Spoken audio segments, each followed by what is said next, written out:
one of the fun things about recording these videos is that I get to have walks down memory lane all the time around my office here in the man cave, and good discussions with people that write in to talk to me after the videos.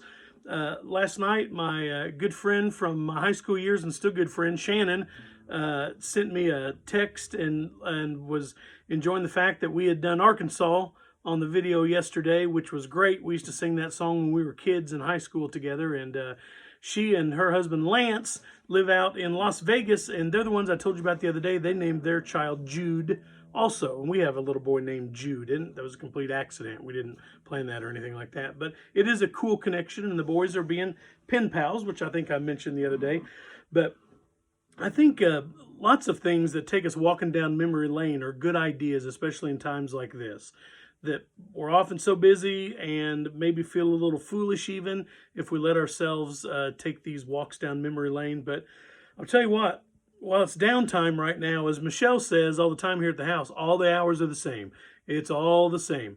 So let yourself take a few walks down memory lane. That'll be great.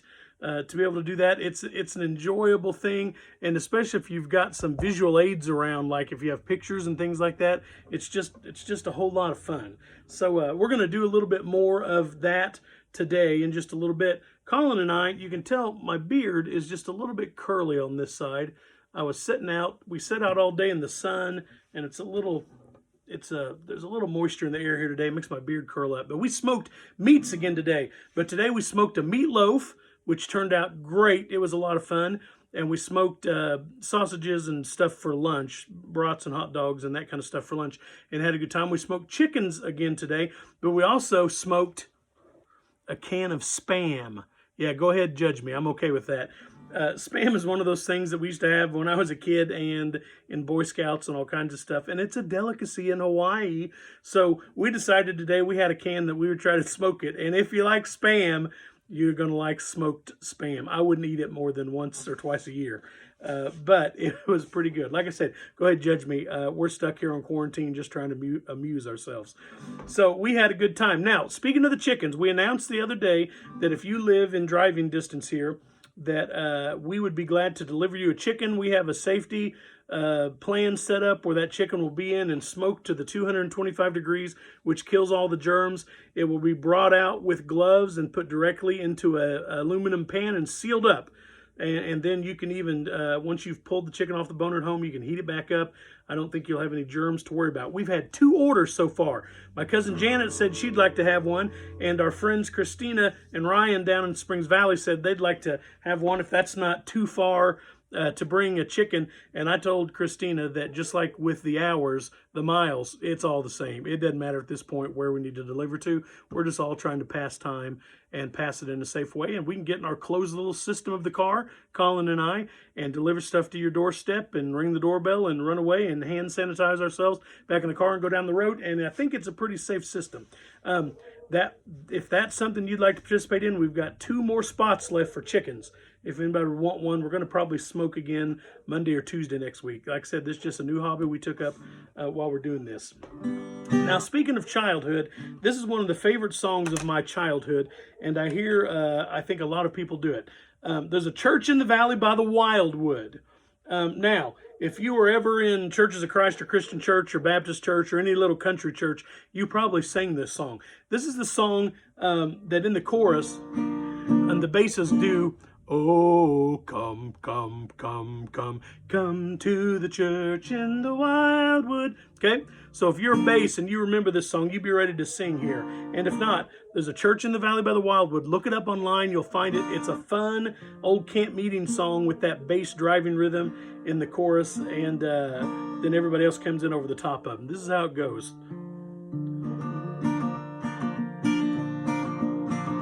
There's a church. Wait, there's a ladybug on my ear. No kidding, on my ear. If I could sell ladybugs, I'd be rich. There's a church in the valley by the Wildwood, no lovelier place in the dale. No spot is so dear to my childhood as that little brown church in the vale. Oh, come, come, come. church in the wildwood. Oh, come to the church in the den. No spot is so dear to my childhood as that little brown church in the den. It was here in the church in the wildwood we knelt with our mother in prayer. In the long gone days of our childhood, come and meet her in memory there. Oh, come to the church in the wildwood. Oh, come to the church in the den. No spot is so dear to my childhood as that little brown church in the vale. From the church in the valley by the wildwood, when day fades away into night, I would fade from this spot in my childhood, wing my way to those mansions of light. Oh, come to the church in the wildwood. Oh, come to the church in the dale. No spot is so dear to my childhood as that little brown church in the dale. One more time. Oh, come to the church in the wildwood. Oh, come to the church in the vale. No spot is so dear to my childhood as that little brown church in the vale. Isn't that fun? Some places it says Dale in the Dale, and some places it says Vale, and I don't know which is which. I got a songbook laying right down here beside me, but I kind of interchanged those words. And I'll have to lean way forward to pretend to be a bass, like that, because I'm not. I'm a tenor. So anyway, that's a fun song. If you know it, sing along, and if you don't know it, then look it up, man. It's just fun. Those old camp meeting songs from our childhoods and years, decades even before my childhood in the 70s and 80s.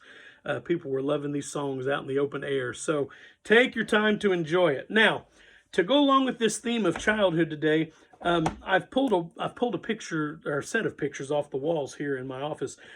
Sometime I'll walk you around, but I've got pictures from all phases of my life hanging up in here with all kinds of people in those pictures with me. And this is kind of a collage. These are just pictures that my mom had stashed away and that she gave me and that I've brought back out and put together in little frames like this to hang around the office. Okay, so I'll give you a walkthrough of this. In this corner up here, that's me, I'm going to guess, when I was 4 years old or something like that. And we lived on Barnard Avenue down there in Paoli, and that's when everybody's houses in the socioeconomic class range we were in, a lot of those folks, we had those paneled walls. Isn't that cool? And I'm looking good in that little jacket. I think that little jacket is still around somewhere. And then moving over here, that's actually a picture of me at a Bible camp when I was a kid. And Emmett Clark was the preacher at our church when I was young. I was good friends with his daughter, Tracy Clark. We're the same age. But I lost a tooth at Bible camp. And since the tooth fairy didn't know where to find me, they actually passed a can around. And I remember they collected $27 of the 100 or so kids that were there. And they were all high school kids. I was kind of there as a mascot, because Dad was one of the assistant directors. So it was all those high school kids kind of doting over me. But $27, man, you were rich. That bought quite a bit of knee-high grape soda back then.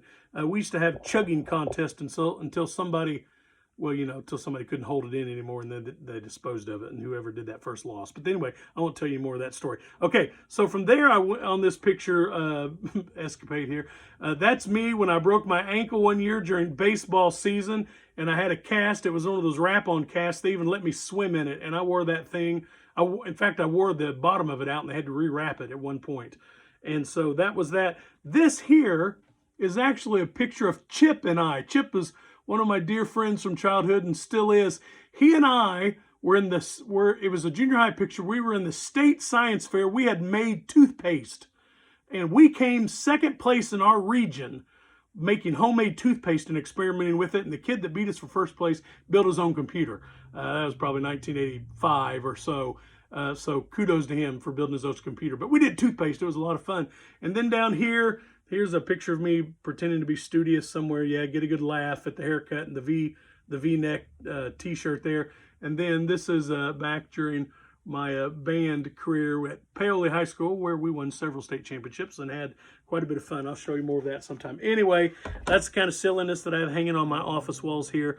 I hope you get a good chuckle out of that, or if you were around during those days, I hope maybe some good memories. Pull some stuff out, picture-wise and history-wise, and share them with the people around you right now while you have a chance for some downtime. It's a good connection to our past that always keeps us pretty grounded for the future. So there you go for the day. There's your history lesson. All right, here's Larry's motivational connection for Saturday, April 4th.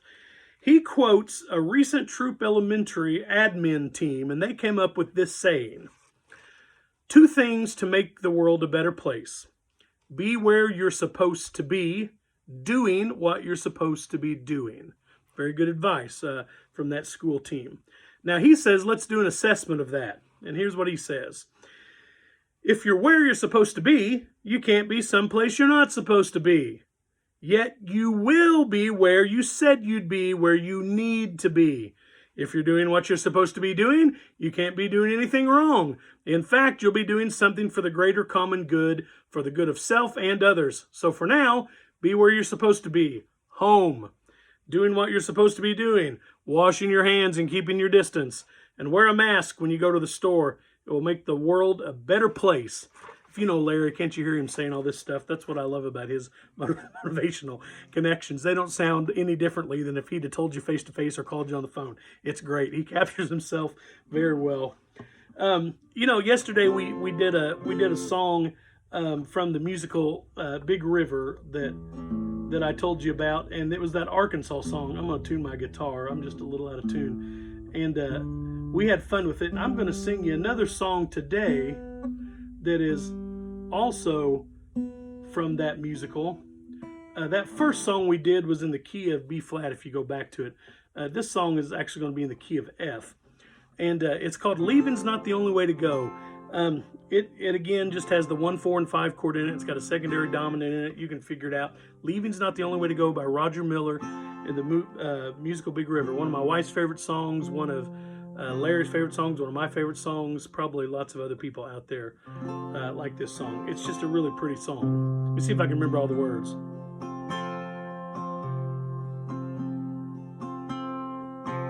Did the morning come too early?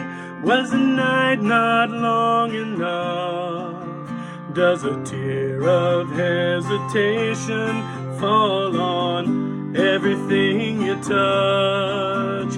Well, it might just be a lesson for the hasty heart to know. Maybe leaving's not the only way to go. People reach new understandings all the time. They take a second look, maybe change their mind. People reach new understandings every day. Tell me not to reach, and I'll go away. Maybe lay and let your feelings grow accustomed to the dark, and by morning's light you might just solve the problems of the heart. Well, it might just be a lesson for the hasty heart to know. Maybe leaving's not the only way to go. People reach new understandings every day. Take a second look, maybe change their mind. People reach new understandings every day. Tell me not to reach, and I'll go away. Did the morning come too early? Was the night not long enough? Does a tear of hesitation fall on everything you touch? Well, it might just be a lesson for the hasty heart to know. Maybe leaving's not the only way to go. And a heart without a home is such a lonesome road to hoe. Maybe leaving's not the only way to go.